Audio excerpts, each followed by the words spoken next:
남자의 뒷받침이 있어야 또 한 가정을 이루고 살아가는 분들이 많기 때문에 그런 복들은 좀 있거든요. 있는데 자기 성질의 성격에 많이 깨먹는 격이에요.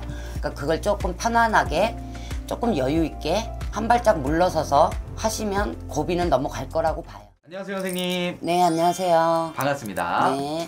오늘은 제가 2025년 우리 52세 되신 호랑이띠 분들 네. 신년 운세 같이 이야기 나눠볼까 가져와 봤어요. 우리 갑인생 범띠 분들 일단은 작년 한 해 좀 어떻게 보내셨던 분들이 많았을까요? 작년 한 해 갑인생 범띠 분들이 네. 좀 힘들으셨을 것 같아요. 아, 그래요? 네.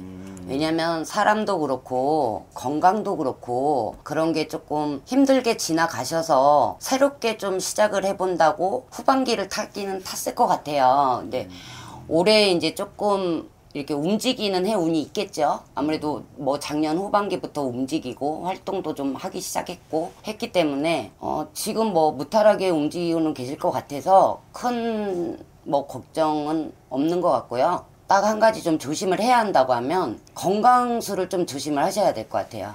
제가 볼 때는 이제 건강수로 범띠 분들이 건강수가 좀 이유 없이 안 좋게 이렇게 지나가는 분들이 좀 많이 계시더라고요. 그래서 그런 건 좀 조심을 하셔야 할 것 같고, 금전적인 거 뭐 이런 거는 후반기부터, 그러니까 작년 후반기부터 좀 활동을 하면서 움직이는 그런 게 많이 보여요. 보이기 때문에 올 새해에도 그냥 무탄하게 활동을 하시는 분들은 움직이실 수 있을 것 같아요. 근데 이게 움직임이 활발할 걸로 좀 그렇게 네. 보이시는 건가요? 네네네. 그럼 이분들 하고 계시는 일 쪽에서가 되게 좀 잘 풀릴 수 있겠네요. 그럴 수 있죠. 근데 이제 직장인 쪽인 사람들은 아직까지는 얽매여서 손에 잡히는 건 크게 있지는 않을 것 같아요. 근데 이제 사업하시는 분들, 장사하시는 분들, 이제 이런 분들은 조금씩 활동이 움직임이 있다 보니까 아무래도 금전적인 여유도 돌아갈 거고, 그렇게 해서 좀 새로운 시작의 발판이 되고 있지 않나 싶어요.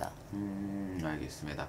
그러면 우리 갑인생분들 또 아까 말씀해 주신 것처럼 금전 쪽도 많이 궁금해 해주실 것 같은데, 네. 금전 쪽 좀 벌을 수 있을까요? 금전적인 거는 이제 워낙 경제적인 게 힘들다 보니까 다른 사람들도 많이 어렵고 힘든데 그래도 그렇게 나쁘지는 않지 않을까 싶어요. 네. 그러면 좀 하고 계시는 일 쪽에서 좀 벌어들이는 걸까요? 금전을? 그럴 것 같아요.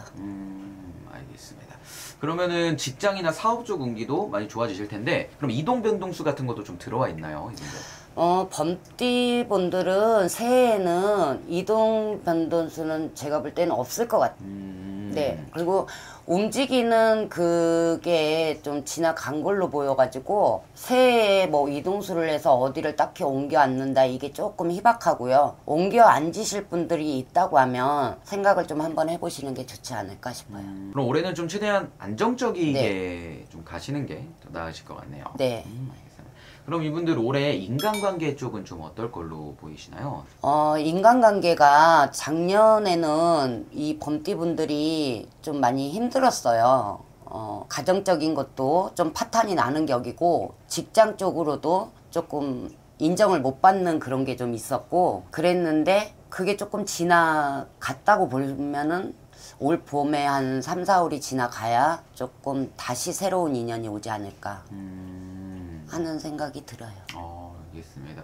그러면 좀 3, 4월 지나면은 어떻게 보면 귀인이라고 할 만한 네. 사람도 좀 올 수가 있는 걸까요? 네. 그러다 보면은 이제 더 활동력으로 움직일 수 있는 그런 계기가 더 많이 올 수 있을 것 같아요. 좋습니다. 그럼 우리 52세 분들 문서 쪽도 많이 궁금해 하실 텐데, 문서 쪽의 운기 좀 어떨까요? 문서 쪽은 새해에 문서 쪽의 운이 그렇게 크게 들어와 있지는 않아요. 아, 그래요? 네. 그러면은 좀 하반기로 가면은 또 괜찮아지나요? 아니면은 올 한 해 하반기로 지나간다고 해도 문서 운이 딱 있을 것 같지는 않아요. 아, 그래요? 네. 알겠습니다. 그러면은 이 52세 나이면은 아마 이제 가정을 가지고 계신 분들도 있으실 것 같은데, 아, 그렇죠. 네네. 가정 내에서도 좀 무난하게 흘러갈 수 있을까요, 올해? 이제 그게 가장 문제인데요. 네네. 가정 문제에서 이제 이렇게 부부지간의 화합이나 뭐 또 연인들 간의 뭐 그런 화합도 가정으로 들어가니까 그런 걸 보면은 부부지간에는 솔직히 작년에 이별수까지 들어올 정도로 많이 좋지는 않았어요.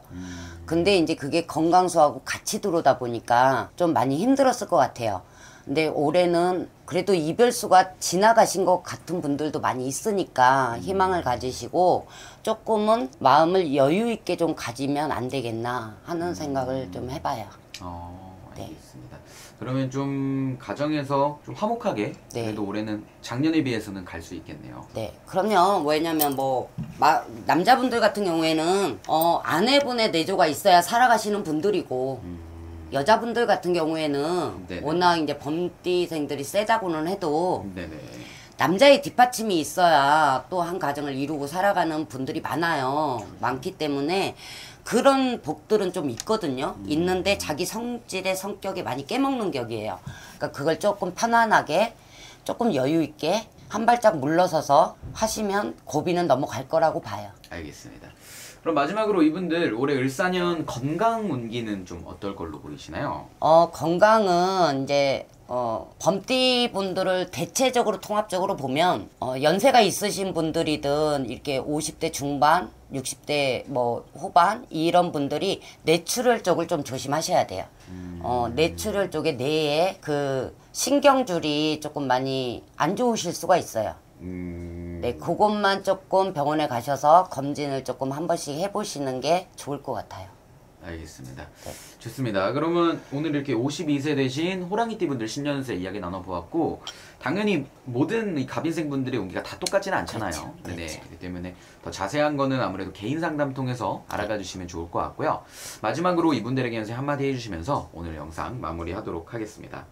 갑인생 범띠 분들은요, 일단 첫째 건강수 조심하시고, 네.